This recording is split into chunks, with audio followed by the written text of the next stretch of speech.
CM മടവൂരിനെ കുറിച്ച് വരെന്താ പറയണറിയോ? CM Madavoor Moideen Sahib എന്ന് പറയുന്ന മനുഷ്യന്റെ അടുത്തെത്തി. മൊയ്തീൻ സാഹിബ് ചുരുട്ടിങ്ങനെ വലിക്കും, നന്നായിട്ട് ചുരുട്ട് വലിക്കുക. ചുരുട്ട് പറഞ്ഞാല് ആ സിഗരറ്റ് പോലെ ബീഡി പോലെ മറ്റൊന്ന് അതിങ്ങനെ വലിച്ചിട്ട് കോളാമ്പിയിലേക്ക് ഇങ്ങനെ തുപ്പും. അപ്പോ CM-ന്റെ അടുത്ത് CM-നെ മൊയ്തീൻ സാഹിബ് വിളിച്ചു, ഇവിടെ വാ അബൂബക്കർ. CM-നെ വിളിക്കുക. അപ്പൊ CM ചെന്നു, ഇതൊന്ന് വൃത്തിയാക്കണം. എങ്ങനെ CM വൃത്തിയാക്കിയത് ഞങ്ങള് ഇത് ചെയ്തതോട് കൂടിയാണ് അത്രേ CM-ന് ഓരോ സ്റ്റെപ്പ് ബൈ സ്റ്റെപ്പായി ഉയർച്ച കിട്ടിയത്. എങ്ങനെ വൃത്തിയാക്കിയത്?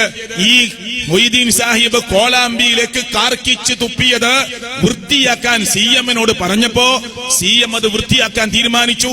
നിങ്ങള് CM-ന് മാനസിക ഉണ്ട് എന്നൊക്കെ നമ്മൾ പറയുമ്പോ, CM-ന് മാനസിക അസ്വസ്ഥതയുണ്ട് എന്ന് നമ്മൾ പറയുമ്പോ ആളുകൾ പറയും, CM വലിയൊരു വലിയുള്ളയാണ്, അള്ളാന്റെ വലിയാണ്, അങ്ങനൊന്നും CM-നെ കുറിച്ച് പറയാൻ പാടില്ല. നിങ്ങളെ മൂല്യമാർക്ക് പറയാൻ പറ്റുമോ? അവര് പറഞ്ഞു കൊടുക്കുന്ന കഥയാണ്. മൊയ്തീൻ സാഹിബ് കാർക്കിച്ച് കോളാമ്പിയിലേക്ക് ചുരുട്ടു വലിച്ച് തുപ്പിയിട്ട് അതൊന്ന് വൃത്തിയാക്കണമെന്ന് CM മടവൂരിനോട് പറഞ്ഞപ്പോ CM എങ്ങനെ വൃത്തിയാക്കലിന്റെ ശക്തി കൊണ്ട് CM 8 കൊല്ലാണ് അത്ര ബോധം കെട്ട് കിടന്നത്. നഊദു ബില്ലാഹ്. ഞാൻ പറയണ്ട, അവര് പറയും, കേട്ടോളൂ. ഒരു ദിവസം മൊയ്തീൻ സാഹിബിന്റെ ഞാൻ കണ്ടാണ് മഹാനവറുകൾ, അല്ലാഹു അവിടുത്തെ ദർജ കൊടുക്കട്ടെ, ഇങ്ങനെ മൂക്ക് പിടിച്ചിട്ട് ആ കോളാമ്പിയിൽ ചുരുട്ടിങ്ങനെ മിനിറ്റ് ആ കോളാമ്പിൽ ഇങ്ങനെ കൂടിക്കെടുക്കുക.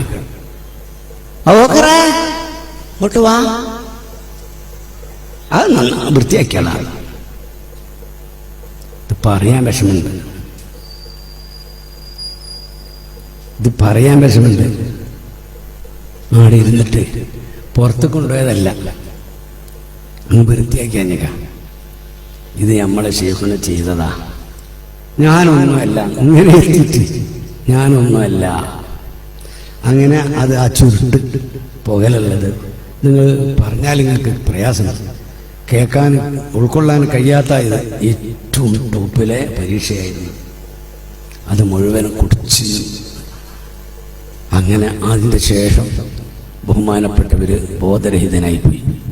ഈ ചുരുട്ടല്ലേ പുകലല്ലേ, 8 ദിവസം കഴിഞ്ഞിട്ട് ആ ബോധം തെളിഞ്ഞു. ഒരു ഗ്ലാസ് പാലെടുത്തെടുത്ത് കുടിക്കാൻ പറഞ്ഞു.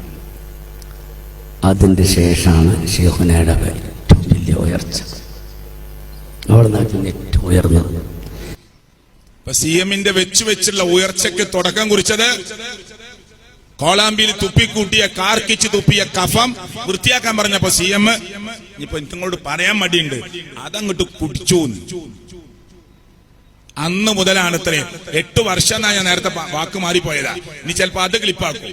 ചതിയിലെന്ത് വഞ്ചന, അതൊക്കെ നോണയാണ്. ഇനി 8 ആയാലും 8 വർഷമായാലും 8 ദിവസമായാലും അതൊക്കെ ചിലപ്പോ അടുത്ത ക്ലിപ്പ്. ഞാൻ 8 വർഷം എന്നാ പറഞ്ഞു ഇത് കറി. ആ 8 ദിവസം ബോധം കിട്ടും. പിന്നെ ബോധം തെളിഞ്ഞപ്പോ ഒരു ഗ്ലാസ് പാല് കൊടുത്തു. അന്ന് മുതലാണത്രേ CM വെച്ച് ഉയരാൻ തുടങ്ങിയത്. മനസ്സിലാണുണ്ടോ? നിങ്ങളെ 100 കൂട്ടം ഇങ്ങനത്തെ കഥകൾ സമൂഹത്തെ കേൾപ്പിക്കാനുണ്ട്.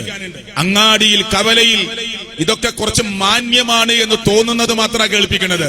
മറ്റുള്ള പൊതുസമൂഹത്തിൽ ആളുകളൊക്കെ കേട്ടാൽ ഒരു മോശമായി പോകുമെന്ന് തോന്നുന്നത് ഇതന്നെ മോശമായി തോന്നും. പക്ഷേ ഇതൊക്കെ നിങ്ങളുടെ കഥകളിൽ പവർ കുറഞ്ഞതാണ്, കെട്ടുകഥയിൽ പവർ കുറഞ്ഞതാ.